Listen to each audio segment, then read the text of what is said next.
The pull sweeps wheel has excessive wobble, and you can see here how that one's wobbling. So I suspect the wheel bearings are out in there. So we're going to change that out.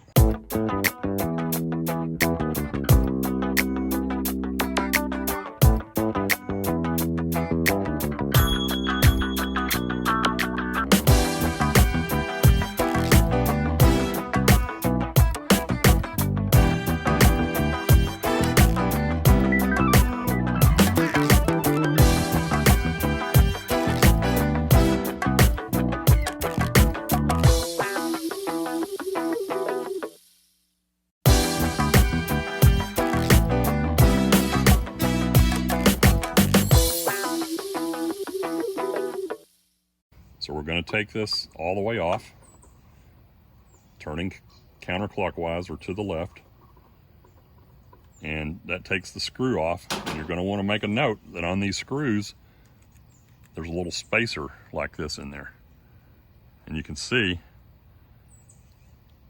how that looks. You're going to want to put this back if you don't get a new piece. Just make sure that you don't lose it, because that's actually what covers up and holds against where the outer wheel bearing is in the wheel here. And you can see that blue ring down inside of there. That's where the ball bearings are for this wheel bearing, and that I'm pretty sure that's what's worn out.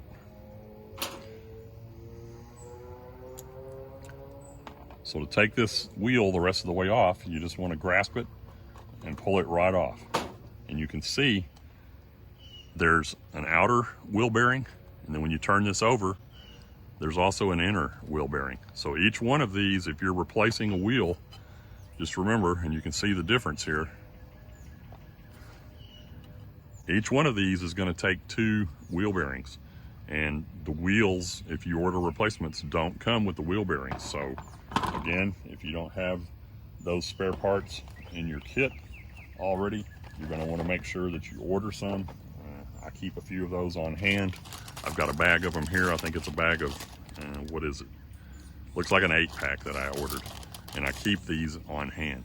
So just remember, the new wheels don't come with the wheel bearings, and you're going to need 2 per wheel.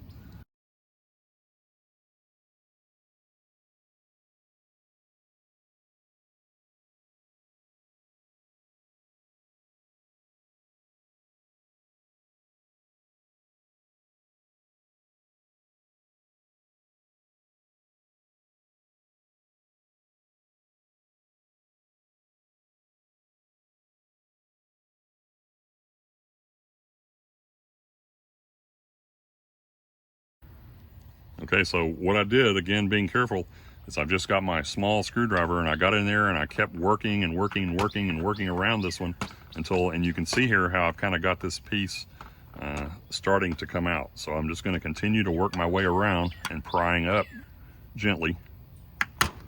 And you can see there, it finally popped right out. So now, you can see how that looks. Now I would be able to put my new inner wheel bearing in and my new outer in if I was going to use this wheel, but we're not. This is our new one. We're going to take our inner wheel bearing and make sure that we turn it the correct way. See how the blue, you can see the blue. When it's like this, you really can't see that solid blue ring. You can see the ball bearings, but when it's like this, you can kind of see the blue. And you're just going to kind of want to hold it in place and start pressing it in. And did you hear it kind of click? And it kind of went on in. And you just want to press until it won't go down anymore. And you can see how that turns nice and tight. So we're going to want to turn it over, and now we're going to press the outer wheel bearing in. Again, you can see the difference here. You can see the ball bearings on this side. On this side, you really can't see. All you can see is that blue keeper. So put it in approximate position, take your 2 thumbs and just gently start trying to work it and press it in. And you can hear how it's kind of snapped into place. It's not quite seated all the way. You can see down inside of there. These 2 pieces like this should actually meet inside of there. And now that one went the rest of the way in. So you can see down in there how they're touching. The two pieces of plastic are actually touching. So now, and that's spinning real good and free on both sides. Now we're ready to put this back on after we put our tire back on. So then you're just going to want to take it onto your wheel, and there's little ridges that are going to engage. The wheel's just going to engage down in there, and you're going to want to just start working it into position all the way around. And it's going to be pretty tight, but you just keep working it and keep stretching and keep working until you get it almost on there, and then it'll see how it's snapping into place. You just want to keep working it until it's all the way engaged, just like that.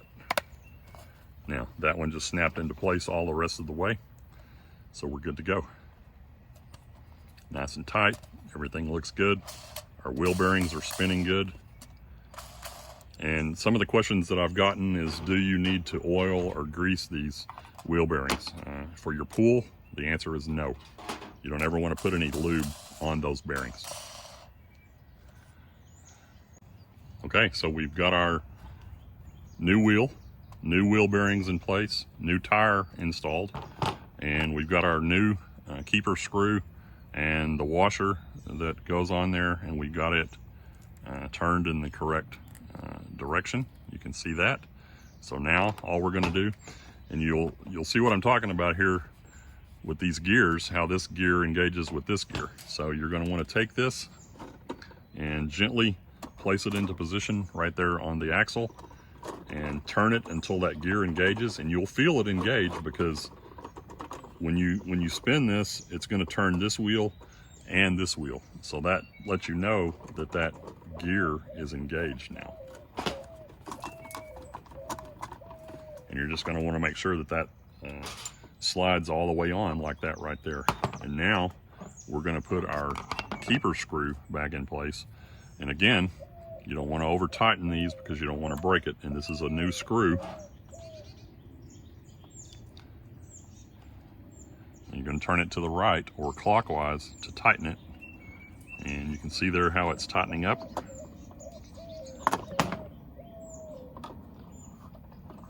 And you'll be able to tell when it's tight. So I got it tight, and I'm going to turn it about a quarter of a turn more. Just like that. And now, let's do our test. Remember how wobbly the old one was? Look at that. This one barely even moves now. Very little wobble. And you can see how it doesn't wobble at all. So now, we're in good shape with our new wheel, new tire, and wheel bearing replacement. So I hope this helps somebody out. It was a lot of details, but once you do this, it's a quick, simple repair, and you can save yourself a lot of money. Give us your comments or suggestions down below in the comment section. Please give us a thumbs up, share the video, and if you don't mind, we'd appreciate it if you'd subscribe to our channel. That really helps us out. So this has been Don with the DIY Collaborative, and thanks for stopping by our channel today.